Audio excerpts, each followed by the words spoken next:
Na aula de hoje, nós iremos calcular parcialmente a seção do condutor do circuito de distribuição principal, cujos cálculos encontram-se na apostila na página 231 a 234.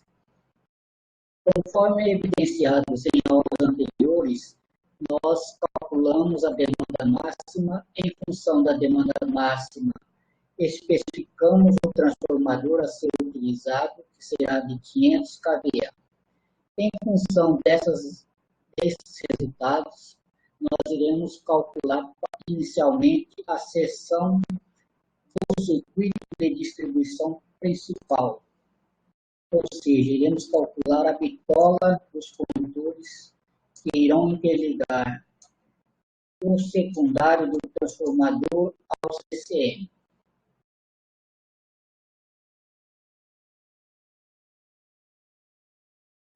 O primeiro cálculo a ser realizado em qualquer análise para o cálculo da seção de um condutor é o cálculo da corrente que circulará em regime permanente, em algumas situações conhecido como ampacidade.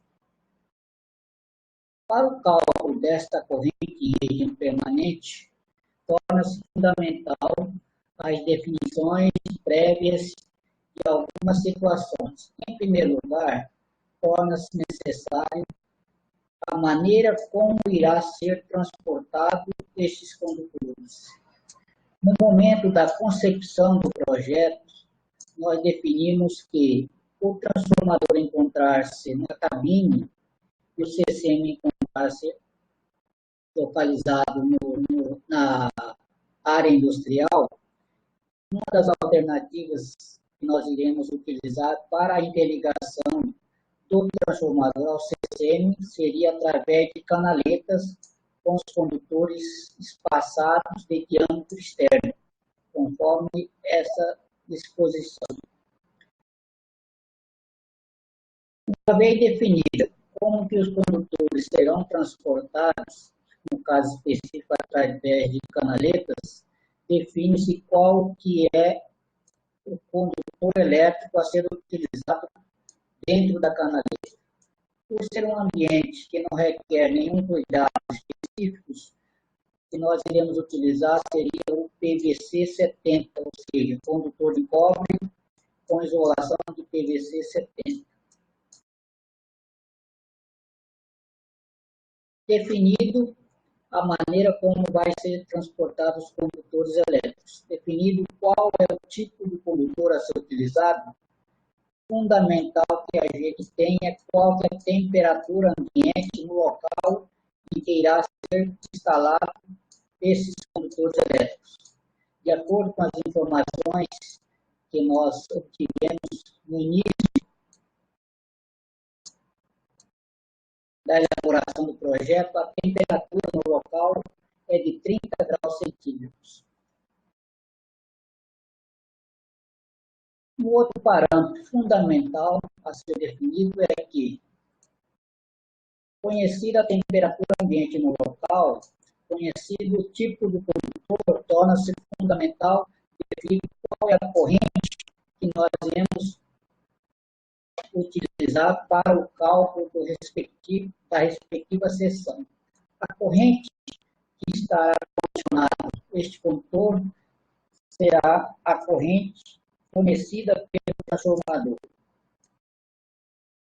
E a corrente solicitada pelo transformador será em função das cargas interligadas no CCM.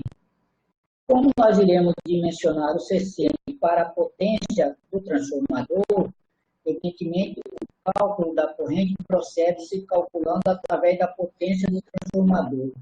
Então, como nós conhecemos a potência do transformador, que é 500 kVA, ou seja, 500 mVA,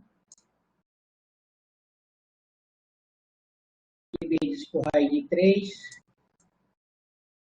divide-se por 380, que é a tensão nominal da baixa tensão, no qual estamos projetando. Então, essa aqui vai nos fornecer uma corrente de aproximadamente 759 amperes.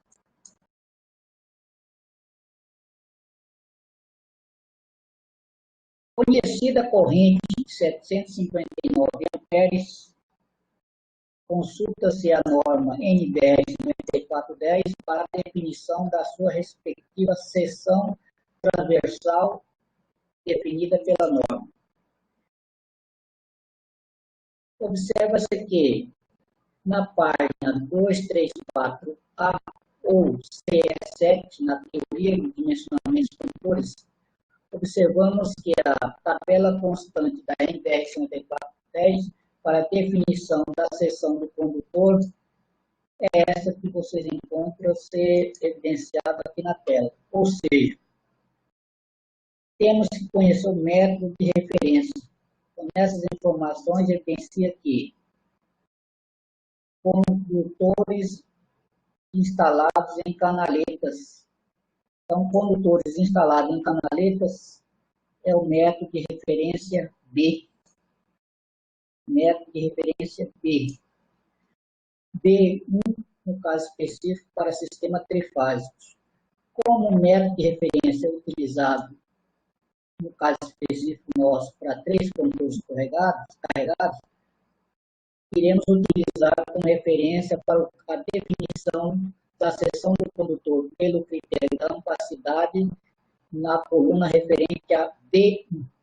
Observa-se que, de acordo com as informações da NBR 9410, essa tabela vale para condutor de PVC 70, temperatura ambiente de 30 graus centígrados.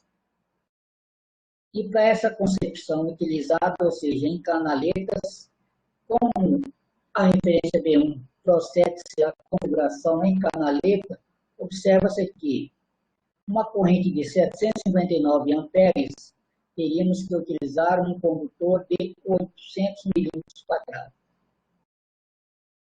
Para uma capacidade de 759 amperes, teríamos que utilizar um condutor de 800 milímetros quadrados, cuja capacidade será de 788 amperes. Portanto, a seção do condutor inicialmente escolhida será de 800 milímetros quadrados. Esta é a seção do condutor que deverá ser utilizada entre o transformador e o CCM, 800 milímetros quadrados. Como é um dos critérios, deveremos posteriormente calcular os demais critérios para a análise final da seção do circuito que interliga o transformador ao CCM. Realizado este cálculo pelo critério da ampacidade, temos que verificar pela segunda metodologia utilizada, que é o cálculo pela queda de tensão. Existem várias formulações para se proceder o cálculo da queda de tensão. Especificamente na disciplina, vamos definir como essa fórmula aproximada e bastante prática do cálculo de queda entre um ponto 1 ao ponto 2 para sistema trifásico, raiz de 3 vezes I vezes L, resistência do carro, vezes o cosseno φ do sistema, mais XL do carro, vezes o seno φ do sistema. Essa fórmula, apesar de aproximada, ela é extremamente importante porque evidencia um cálculo bastante fácil e simplificado. Dessa maneira, sim, procede-se o cálculo delta V12, entre o ponto 1 e o ponto 2 genérico, igual raiz de 3, vezes qual que é a corrente que irá circular nesse cabo que nós estamos calculando aqui a tensão. A corrente foi calculada anteriormente pela ampacidade, é 759 amperes.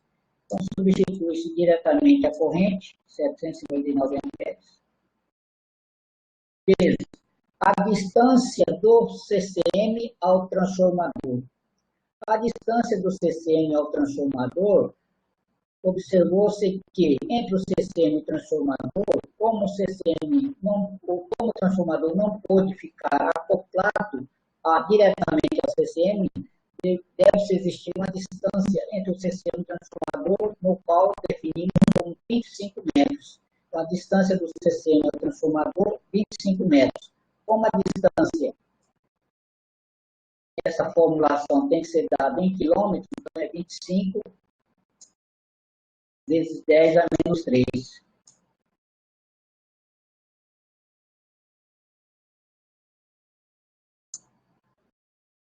A resistência do cabo é fornecida pelo fabricante do condutor e a reatância do cabo também pelo fabricante do condutor, que vai depender da configuração no qual está sendo transportada a corrente elétrica.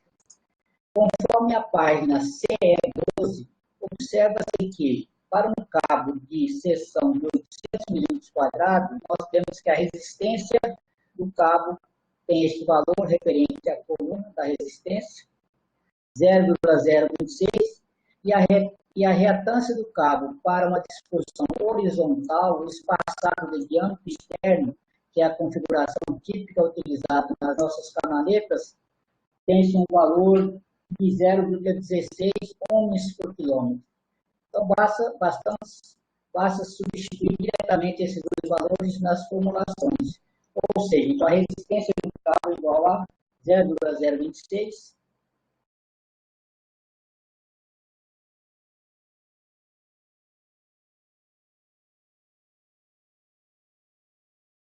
e a vezes cosseno φ, mais a reatância do cabo, que é igual a 0,16,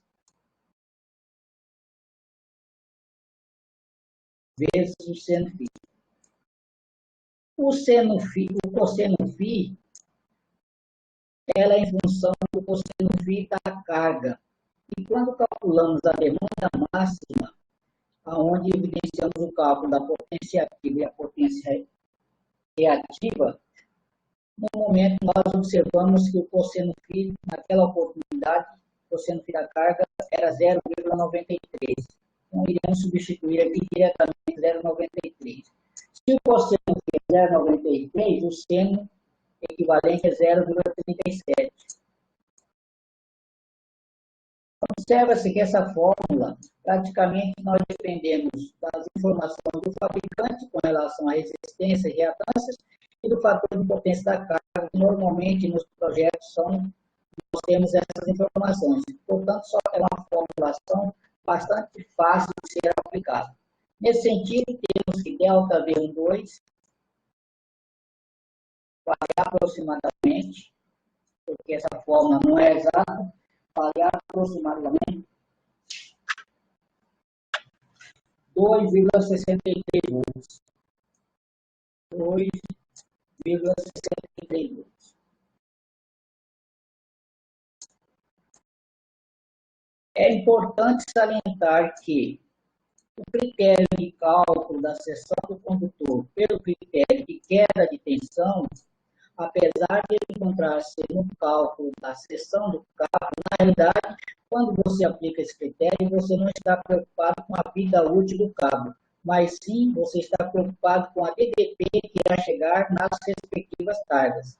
Nesse sentido, torna-se interessante conhecermos qual que é a DDP no local onde nós estamos realizando esses cálculos.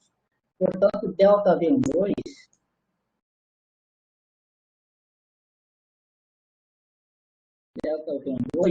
é igual a V1 menos V2.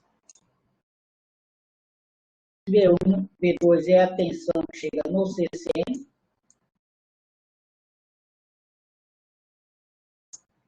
Portanto, V2, a DDP que irá chegar no CCM é igual a V1, é a DDP do secundário do transformador, que nós calculamos, menos ΔV12. Quando ajustamos o TAP do transformador, chegamos à conclusão que a tensão no secundário do transformador, quando em contraste é ligado no TAP 13.2 e a tensão de operação for de 13.500, a tensão a plena carga no secundário do transformador seria de 374 volts, menos ΔV2, que é de 2,63.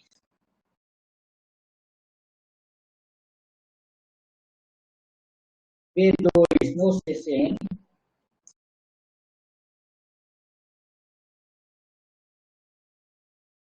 aproximadamente 371 volts.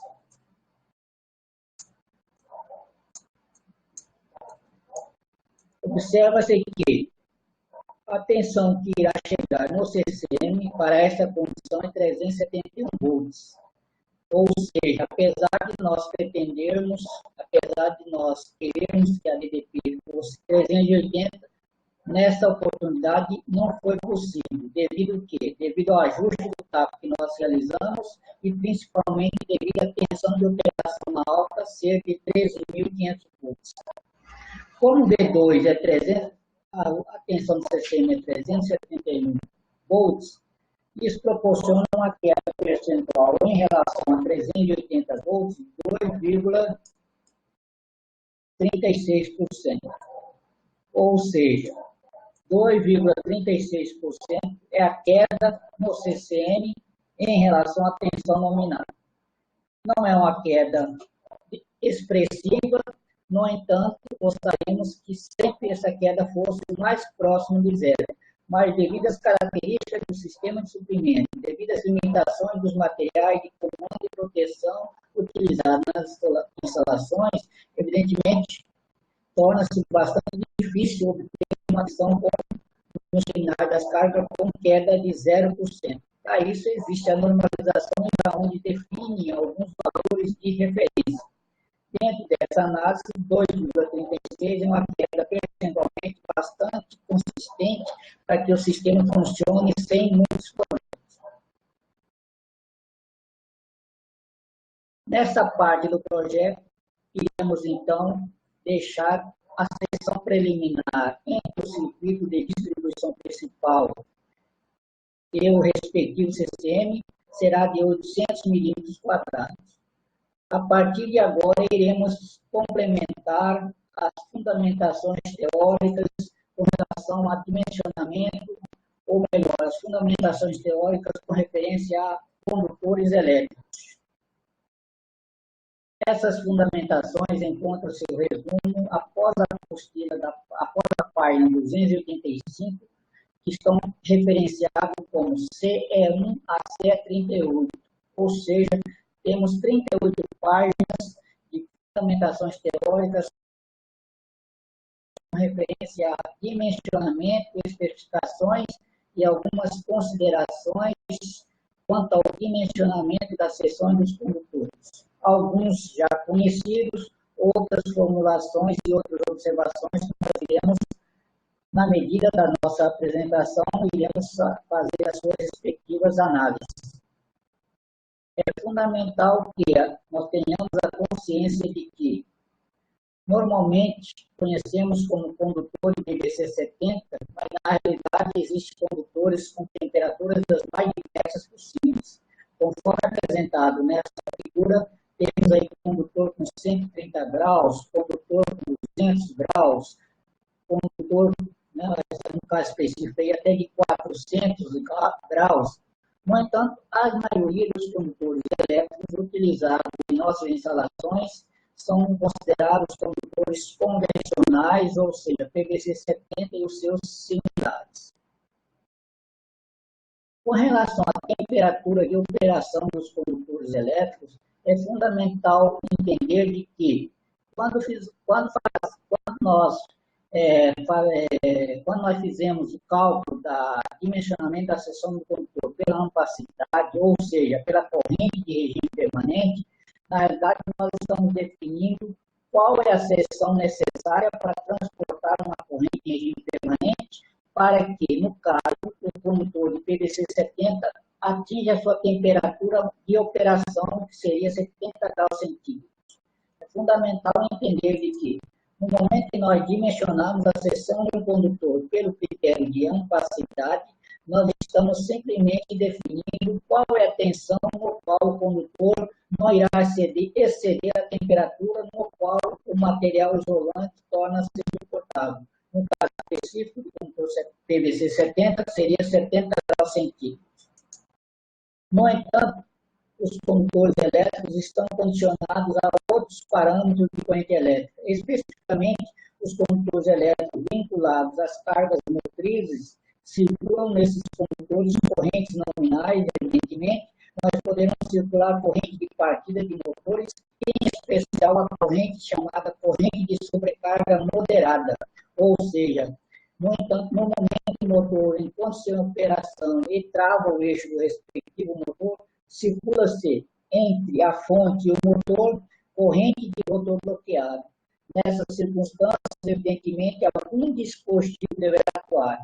Até esse dispositivo entrar em ação, o condutor deverá suportar a temperatura. E essa temperatura limite para o PVC 70 é de 100 graus centígrados. Observa-se nessa transparência de que, caso a temperatura for 30 graus centígrados, se você dimensiona a seção do condutor pelo critério de ampacidade, dimensiona-se para que a seção do condutor vá crescendo em regime de funcionamento, em regime permanente, a temperatura do condutor estabiliza-se uma temperatura chamada PC, que é a temperatura de operação do material PVC 70, que é 70 graus centígrados. Essa é a temperatura admissível para um condutor de PVC 70 em condições de regime permanente. No entanto, no momento de sobrecarga, observa-se duas situações diferentes.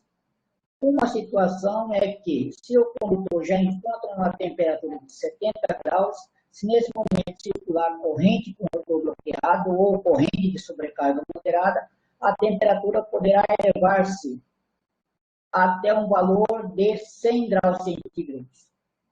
Essa temperatura, denominada temperatura para sobrecarga moderada para os condutores de PVC 70. Uma outra situação é que, se o condutor encontra-se na temperatura ambiente, neste momento circula-se a corrente de rotor bloqueado, o que acontece também, a temperatura do condutor irá elevar-se rapidamente por algum tempo, e nessa circunstância, a temperatura máxima admissível para o condutor também é de 100 graus centígrados. Ou seja, independente de como o condutor se encontra, ou se encontra com corrente elétrica ou corrente zero, a temperatura máxima de sobrecarga moderada será de 100 graus centígrados. Nesse sentido, tem-se algumas formulações onde você, de acordo com as informações caracterizadas pelo sistema, você faz seu cálculo do tempo de linha e do tempo de duas linhas. E posso dessas informações evidencia-se a necessidade de verificar que dispositivo de proteções irá atuar nesse intervalo de tempo. Posteriormente, no cálculo da especificação do condutor pelo critério de sobrecarga moderada, iremos apresentar não só as formulações, como os seus respectivos cálculos. Observa-se, portanto, que o condutor deverá suportar a corrente em regime permanente e atingir no máximo 70 graus. O condutor deverá suportar uma temperatura de 100 graus na condição de sobrecarga moderada. Uma outra situação de corrente bastante crítica que poderão circular pelos condutores seria as condições de sobrecargas violentas, ou seja, corrente de curto-circuito. Da mesma maneira de que o condutor de PVC suporta 70 graus em regime permanente, 100 graus em regime de sobrecarga moderada, na condição de curto-circuito, a temperatura admissível para o material PVC 70 é de 160 graus centígrados. Nesse sentido, evidencia-se o cálculo da seção do condutor para que, no momento de um curto-circuito, não ultrapasse os 160 graus centígrados. Nesse sentido, é fundamental para que o cálculo da seção do condutor seja o mais completo possível, evidencia-se o cálculo pela corrente de regime permanente, pela corrente de regime de sobrecarga moderada, especificamente para cargas motrizes, e pelo critério de sobrecarga violenta. Outro critério já conhecido, inclusive aplicado nas formulações anteriores, é o critério da queda de tensão. Existem várias formulações para o cálculo da seção do condutor pelo critério da queda de tensão. Existem formulações onde, de acordo com as informações adquiridas, você já define diretamente a seção do condutor, se ele é um sistema monofásico ou trifásico, aplicando-se a referida fórmula. E a formulação que nós utilizamos foi o cálculo da queda de tensão em 2 pontos, considerando, no caso específico, o sistema trifásico através dessas formulações. Observa-se que, normalmente, a corrente elétrica é conhecida, a distância do cálculo da queda de tensão é conhecida, e, nesse sentido, se conhece preliminarmente a bitola do cabo. Sendo assim, é possível adquirir a resistência do cabo e a reatância do cabo, e conhecendo-se o fator de potência da carga, evidencia-se o cálculo do seno φ.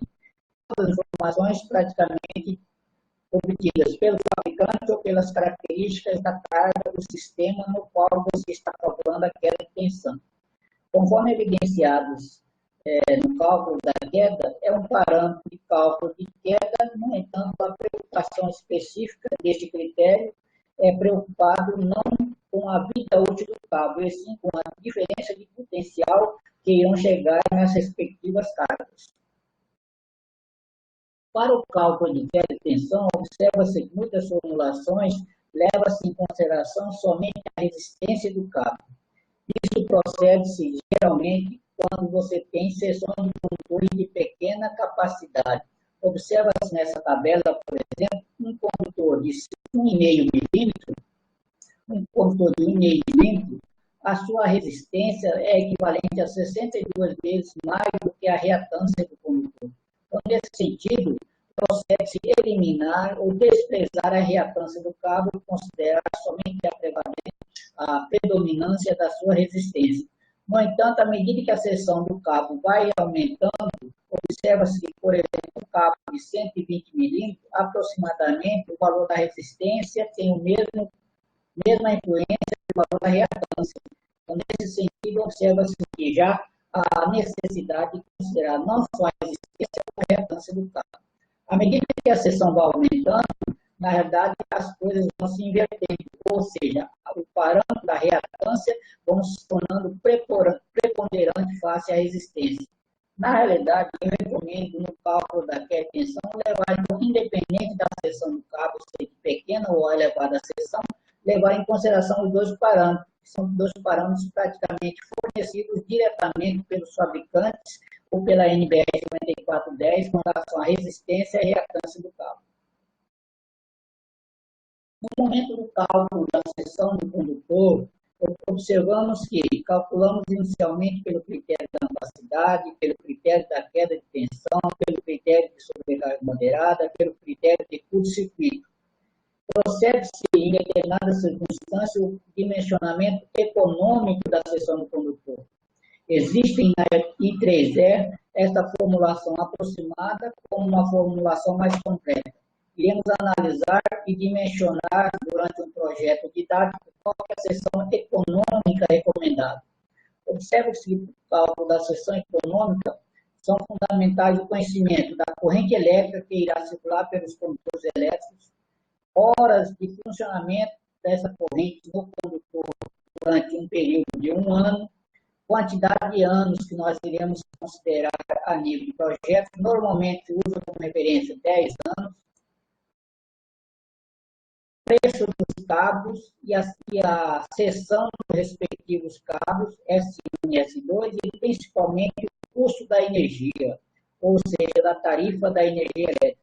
Observa-se nesse sentido o dimensionamento econômico entra-se em função de alguns parâmetros. No caso da necessidade de um cálculo mais exato, utiliza-se a formulação mais completa referenciada na I3E.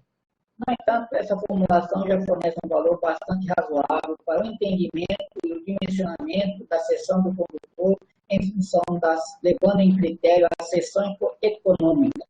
Observa-se nessa formulação que entra, além do custo da energia, entra o tempo de funcionamento da corrente, que a corrente elétrica irá circular pelos condutores elétricos. Nesse sentido, na elaboração e no cálculo da seção do condutor referente ao projeto didático, iremos aplicar essa formulação.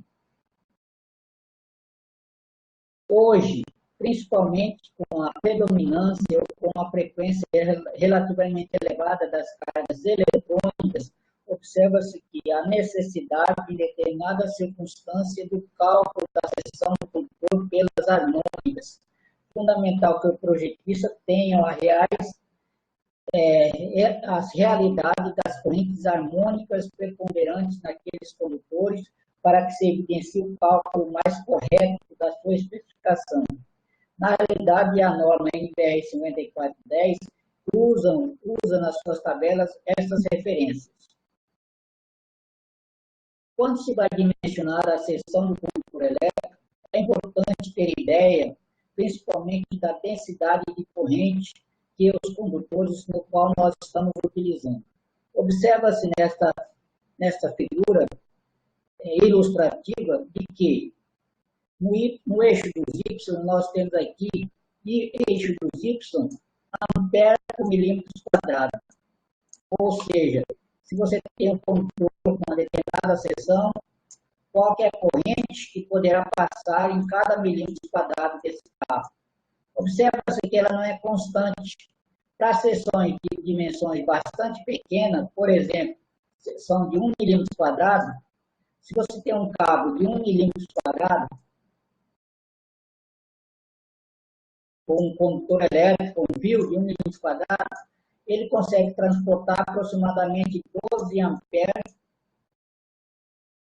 ou seja, consegue transportar 12 amperes neste milímetro quadrado. Observa-se que aqui, para um cabo de 500 milímetros quadrados, por exemplo, a densidade de corrente está menor do que 2, ou seja, um cabo de seções 500 milímetros quadrados, a densidade de corrente é menor que 2 amperes por milímetro quadrado.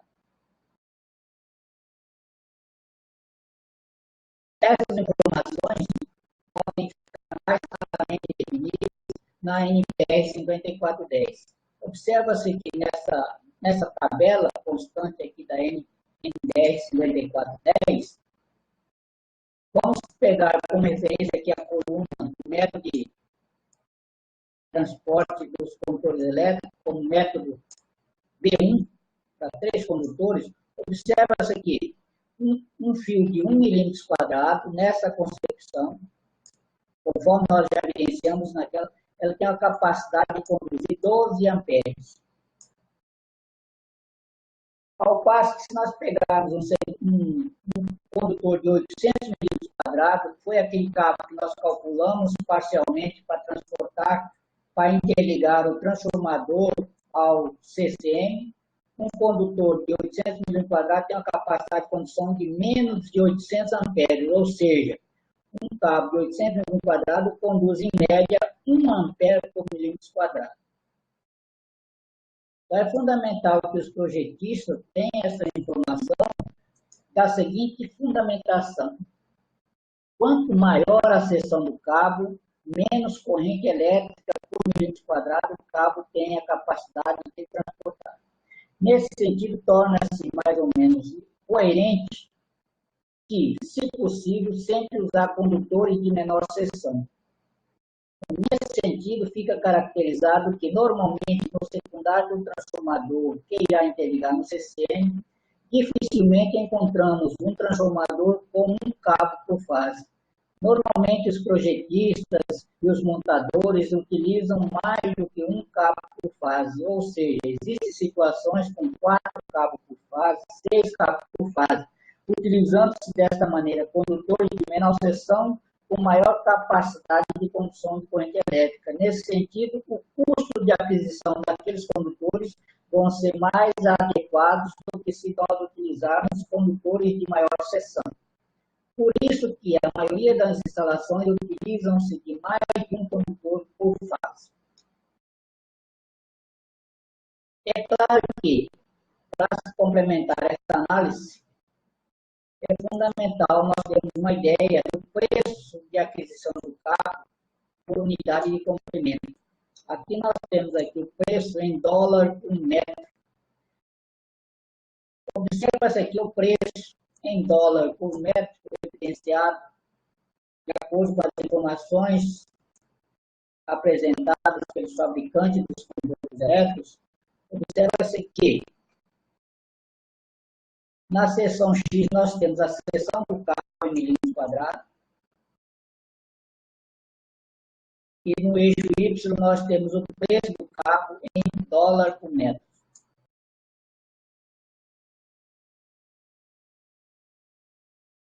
E o preço do cabo, em função da seção, forma-se um ângulo aqui de aproximadamente 45 graus. Isso significa o quê? Que se nós tivermos um cabo de 100 milímetros quadrados, nós iremos pagar um preço X. Se nós tivermos um cabo de 200 milímetros quadrados, nós iremos pagar um preço 2X. Ou seja, o preço é diretamente em função da seção do cabo. Portanto, observa-se que, se eu tiver um cabo de 1 milímetro quadrado,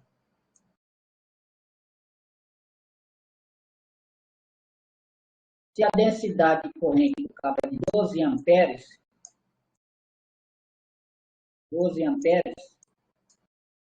e se eu tenho um cabo de 800 milímetros quadrados, a densidade de corrente é aproximadamente 1 ampere.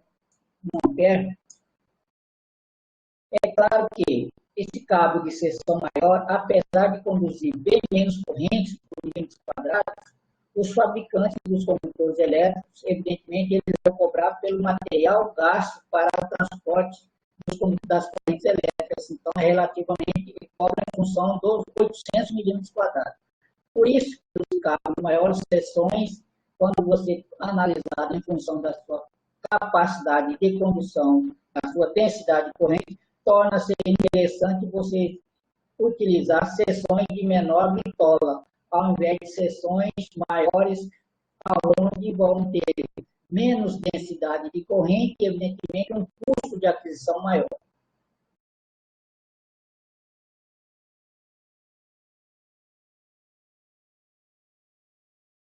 Observa-se nessa tabela, se eu tenho um cabo de 1,5 milímetros, segundo informações, encontra-se na faixa aí de 0,30 dólar por metro, você pode automaticamente fazer uma inferência para um cabo de 10 milímetros, um cabo de 150 milímetros, simplesmente usando uma regra de 3 simples. Por quê? Porque o preço do cabo é em função diretamente proporcional à seção do cabo.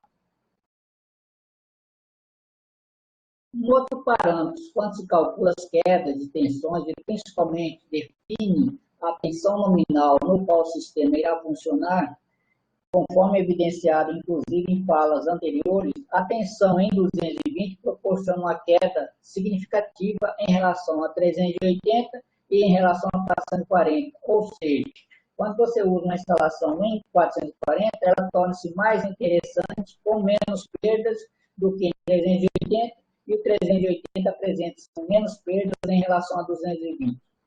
Nessa situação, encontra-se também fundamentada de que as tensões em 220, sob diversas circunstâncias, são as tensões mais inapropriadas de se utilizar numa instalação elétrica de baixa tensão.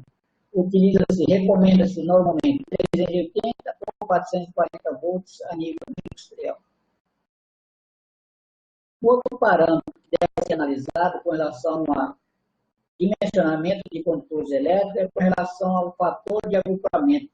Sempre que possível, utilizar um fator de agrupamento de igual a 1 ou mais próximo da unidade. Por quê? Você pode utilizar, evidentemente, com eletrodutos com mais condutores elétricos, consequentemente, o fator de agrupamento irá diminuir significativamente, aumentando a seção do condutor utilizado na sua parte interna.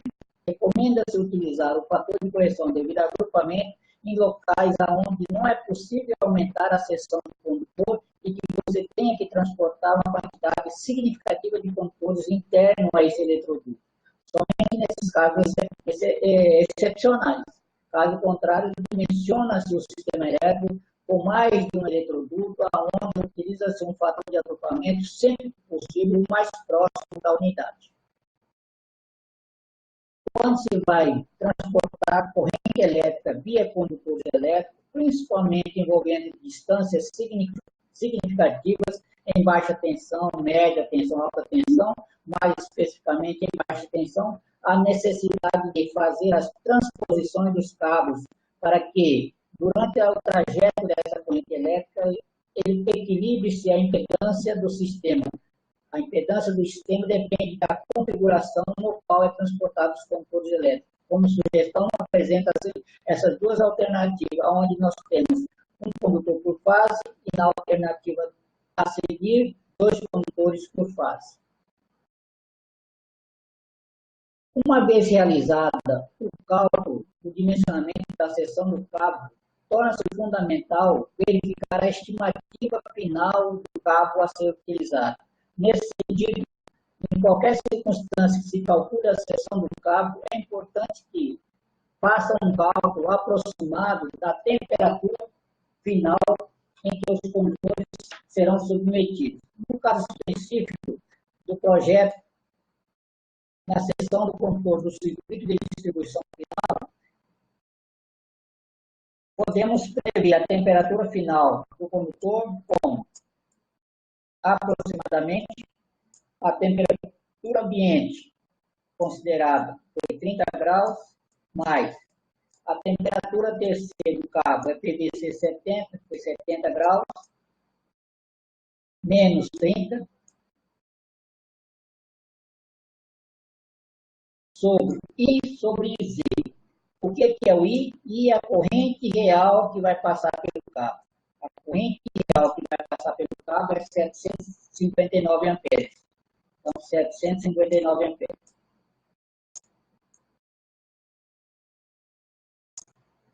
E a corrente Z é a corrente que o cabo que nós estamos utilizando, o fabricante nos disponibilizou, qual é a temperatura, qual que é a capacidade de condução do cabo. Nós estávamos utilizando o cabo de 800 milímetros. O cabo de 8 milímetros tem uma capacidade de conduzir 788 amperes. Então, substitui-se este valor, 788 amperes.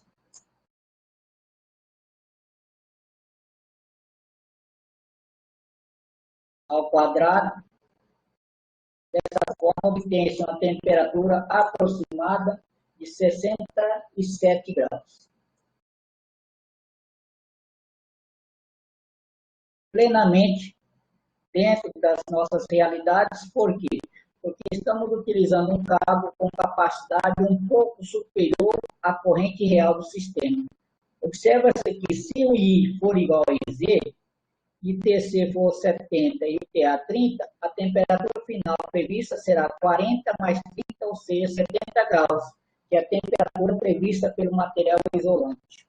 Nesse sentido, no cálculo da seção do condutor, fundamenta-se a necessidade da estimativa da temperatura do condutor. De posse da temperatura final que o condutor irá operar, dá para se ter uma ideia, por exemplo, em função do I sobre Z, temos condições de estimar a temperatura, conforme evidenciado. Observa-se que um condutor com uma corrente 50% acima da sua capacidade, a temperatura estimada final é 120 graus, ou seja, o PVC 70, a temperatura final prevista é 70 graus. Se ela operar entre 120 graus, evidentemente, em questão de pouco tempo, a vida útil será danificada. Uma vez conhecida a temperatura final para o qual o condutor irá ficar, observa-se aqui, no caso do PVC 70, Se a temperatura do condutor do copo trabalha durante 24 horas por dia por 70 graus, a vida útil estimada é de 20 anos. A vida útil estimada é de 20 anos. É claro que a maioria dos condutores não operam 24 horas por dia em 70 graus. Por isso que nós temos condutores com vida útil muito superior a 20 anos relacionada à vida útil do condutor elétrico. No entanto, observa-se que, se nós tivermos um condutor com temperatura de operação de 120 graus centígrados, no caso específico para o PVC 70, estima-se a vida útil em questão de poucos dias, ou seja, a vida útil desse condutor está condicionada a não mais do que 20 dias, ou seja, fundamental nós conhecermos a temperatura de operação dos condutores para se ter a ideia da vida útil dos respectivos carros. Desta maneira, apresentamos a critério de baixa tensão,